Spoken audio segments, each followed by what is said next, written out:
Terakhir ya, pertanyaan terakhir ya, nggak ada lagi ya. Saya masih banyak sekali kerjaan, saya belum lihat beliau bicara apa gitu kira-kira. Jadi kan juga menyebut program-program Bapak Presiden ini. Apalagi Bapak Presiden ngurusin hal besar, lagi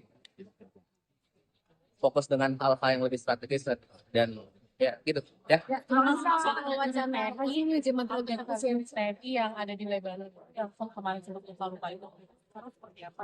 Nanti biar Bapak Panglima TNI yang menjawab. Saya rasa beliau punya data yang lebih akurat. Nanti Anda silakan tanya ke Bapak Panglima TNI. cukup ya, cukup ya. Masih potong gaji menteri itu masih mas mungkin dalam Tanya yang menyampaikan. Kemarin siapa itu? Terima kasih. kalau karena terserah dari presiden udah ada pembahasan di istana mas. Tanya kepada yang menyampaikan kemarin. Jadi intinya untuk konsep-konsep itu akan dirapatkan dalam beberapa hari ini. Nanti kita lihat, belum ada keputusan apa-apa. Oke? Ya, Mas, ini harga plastik lagi naik, Mas. Dikeluhkan oleh masyarakat, ada tunjangan dari pemerintah. terima kasih teman-teman. Atasi harga plastik yang naik. Apanya? Itu di Menteri Perdagangan. Nanti silakan Anda tanya ke Bapak Menteri Perdagangan. Oke? Terima kasih semua. Terima kasih, terima kasih. Terima kasih semua. Oke?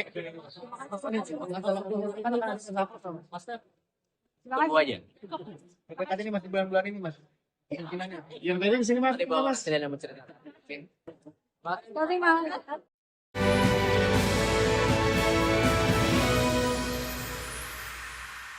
Pemirsa, Otoritas Jasa Keuangan mengungkap dampak jangka pendek usai dibukanya daftar saham dengan kepemilikan terkonsentrasi tinggi atau High Shareholding Concentration, di mana OJK menyebut dampak yang ditimbulkan diantaranya adalah outflow investor asing dan terjadinya peningkatan volatilitas di saham-saham tertentu.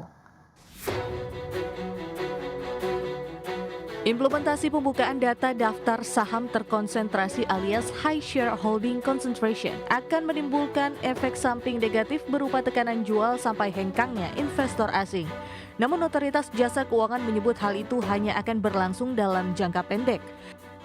Kepala Eksekutif Pengawas Pasar Modal, Keuangan Derivatif dan Bursa Karbon OJK Hasan Fauzi mengatakan, pihaknya memahami bahwa dalam upaya menuju struktur pasar modal yang lebih sehat ke depan, memang terdapat konsekuensi jangka pendek. Konsekuensinya antara lain risiko outflow asing dalam periode rebalancing investor global di tahap awal implementasi HSC. Sejalan dengan hal itu, ada kemungkinan terjadinya peningkatan volatilitas untuk sementara waktu. Fauzi mengatakan, meski ada konsekuensi jangka pendek, dinamika tersebut adalah fenomena atau respon yang bersifat transisional atau sementara dan menjadi bagian dari proses penyesuaian yang tidak bisa dihindari. Kami memahami bahwa dalam upaya dan proses reformasi integritas menuju struktur pasar modal kita yang lebih sehat ke depannya, memang mungkin dan dapat membawa konsekuensi jangka pendek. Dalam konteks ini, potensi dampak yang dapat muncul antara lain misalnya penyesuaian portfolio yang tentu serta-merta diselaraskan oleh para investor kita, baik investor domestik maupun global. Dan ini tentu berpotensi memicu tekanan jual untuk sementara waktu. Ada juga potensi outflow misalnya pada periode rebalancing terutama di waktu-waktu awal ini. Serta kemungkinan terus terjadi peningkatan volatilitas untuk sementara waktu dan pelebaran antara bid-ask spread pada saham-saham tertentu. Adapun implementasi pembukaan data High Shareholding Concentration merupakan satu dari 4 agenda inisiatif yang sudah diluncurkan OJK untuk mendorong transparansi pasar modal tanah air. Selain HSC, OJK juga memberlakukan minimum free float 15%, pembukaan data kepemilikan saham di atas 1%, dan granularitas data investor menjadi 39 tipe investor. Berbagai sumber IDX Channel. PT Bukit Asam Tbk menargetkan produksi batu bara mencapai sekitar 50 juta ton pada tahun 2026. Ya, pemirsa, target produksi tersebut meningkat 5,93% dibandingkan dengan realisasi produksi tahun 2025 yang tercatat sebesar 47,2 juta ton. PT Bukit Asam Tbk menargetkan produksi batubara mencapai sekitar 50 juta ton pada 2026 atau meningkat 5,93% dibandingkan dengan realisasi produksi sepanjang 2025 yang sebesar 47,2 juta ton. Direktur Utama PT Bukit Asam Tbk Arsal Ismail mengatakan target tersebut ditetapkan setelah perseroan memperoleh persetujuan rencana kerja dan anggaran biaya 2026 pada 6 Maret lalu dari pemerintah tanpa adanya pengurangan volume produksi dari yang sebelumnya diusulkan. Arsal menyebut target kinerja yang lebih baik pada 2026 dapat dilakukan melalui peningkatan efisiensi serta optimalisasi portofolio bisnis berkelanjutan dengan mempertahankan fundamental yang kuat serta strategi yang adaptif berkelanjutan. Adapun pada tahun 2025, perseroan berhasil meningkatkan volume produksi batubara sebesar 9% secara tahunan menjadi 47,2 juta ton. Kenaikan produksi tersebut turut diikuti pertumbuhan volume penjualan sebesar 6% menjadi 45,4 juta ton. Seiring dengan peningkatan produksi, volume angkutan batubara juga mengalami kenaikan sebesar 6% dari 38,2 juta ton menjadi 40,4 juta ton sepanjang 2025. Berbagai sumber IDX Channel. Ya, pemirsa, emiten jasa pertambangan dan konstruksi PT PP Presisi Tbk mengantongi kontrak baru untuk proyek konstruksi jembatan di Halmahera, Maluku Utara. Ya, kontrak tersebut mencakup sejumlah lingkup pekerjaan mulai dari earthwork, pavement, hingga structure work. Dan proyek ini ditujukan untuk penunjang konektivitas serta efisiensi operasional di kawasan tersebut seiring meningkatnya aktivitas industri pertambangan nikel di Halmahera. Direktur Utama PT PP Presisi Tbk Rizky Dianugrah menyampaikan bahwa perolehan kontrak ini mencerminkan kepercayaan keberlanjutan dari mitra kerja terhadap kapabilitas perseroan dalam menghadirkan solusi konstruksi yang terintegrasi. Perseroan menyebut tambahan kontrak ini sejalan dengan strategi perusahaan untuk memperkuat posisi sebagai penyedia jasa pertambangan dan konstruksi terintegrasi di Indonesia.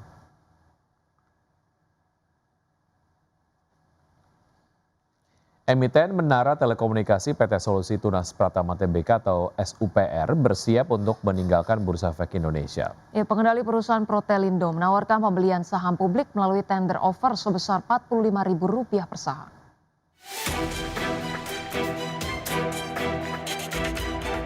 Emiten Menara Telekomunikasi PT Solusi Tunas Pratama Tbk atau SUPR bersiap meninggalkan Bursa Efek Indonesia. Pengendali perusahaan Protelindo menawarkan pembelian saham publik melalui tender offer sebesar Rp45.000 per saham. Rencana Go Private ini diumumkan manajemen SUPR dalam keterbukaan informasi Senin 6 April 2026. Langkah delisting diambil karena perusahaan belum memenuhi ketentuan minimum free float di bursa. Selain itu, strategi efisiensi dan restrukturisasi kepemilikan dalam grup menjadi pertimbangan utama untuk keluar dari pasar modal. Protelindo sebagai pemegang saham pengendali akan melaksanakan penawaran tender sukarela atau VTO untuk membeli saham publik. Harga yang ditawarkan sebesar Rp45.000 per saham, lebih tinggi dari nilai acuan rata-rata harga tertinggi selama 12 bulan terakhir yang tercatat sekitar Rp42.295. Namun rencana Go Private dan delisting ini masih harus mendapat persetujuan pemegang saham independen melalui RUU PSLB. Rapat tersebut dijadwalkan digelar pada 20 Mei 2026 di Jakarta. Hasil RUU PSLB akan menjadi penentu akhir apakah SUPR resmi meninggalkan bursa atau tetap menjadi perusahaan terbuka. Berbagai sumber IDX Channel. Pemirsa, kinerja APBN hingga saat ini masih menunjukkan tren positif di tengah ketidakpastian global dan ketegangan di Timur Tengah. Ya, hingga akhir Maret 2026 realisasi penerimaan pajak telah mencapai Rp394,8 triliun atau tumbuh 20,7% secara tahunan. Kinerja APBN hingga saat ini masih menunjukkan tren positif di tengah ketidakpastian global dan ketegangan di Timur Tengah yang berkepanjangan. Kinerja APBN yang masih positif ini menunjukkan strategi yang dilakukan pemerintah telah berdampak pada perekonomian nasional. Berdasarkan data Kementerian Keuangan, realisasi penerimaan pajak hingga Maret 2026 telah mencapai Rp394,8 triliun. Angka ini tumbuh 20,7% secara tahunan. Realisasi penerimaan pajak hingga akhir Maret juga setara 16,7% dari target APBN sebesar Rp2.357,7 triliun. Selain pajak, penerimaan dari kepabeanan dan cukai tercatat Rp67,9 triliun, kontraksi 12,6%, dan penerimaan negara bukan pajak terrealisasi Rp112,1 triliun, turun 3% dibandingkan periode yang sama tahun lalu. Dari sisi belanja, hingga akhir Maret 2026 realisasi belanja negara mencapai 815 triliun rupiah atau tumbuh 31,4% secara tahunan. Realisasi ini setara dengan 21,2% dari pagu APBN sebesar 3.842,7 triliun rupiah. Belanja pemerintah pusat menjadi pendorong utama dengan realisasi 610,3 triliun rupiah yang ditopang belanja kementerian lembaga yang mencapai 281,2 triliun rupiah atau tumbuh 43,4%. Sementara belanja non-kementerian lembaga tumbuh 51,5% menjadi 329,1 triliun rupiah. Adapun transfer ke daerah relatif stabil bersebesar 204,8 triliun rupiah atau kontraksi 1,1%. Hingga akhir Maret 2026, defisit APBN mencapai 240,1 triliun rupiah atau setara 0,93% terhadap PDB. Sementara itu defisit keseimbangan primer tercatat 95,8 triliun rupiah. Jakarta, Tim Liputan IDX Channel.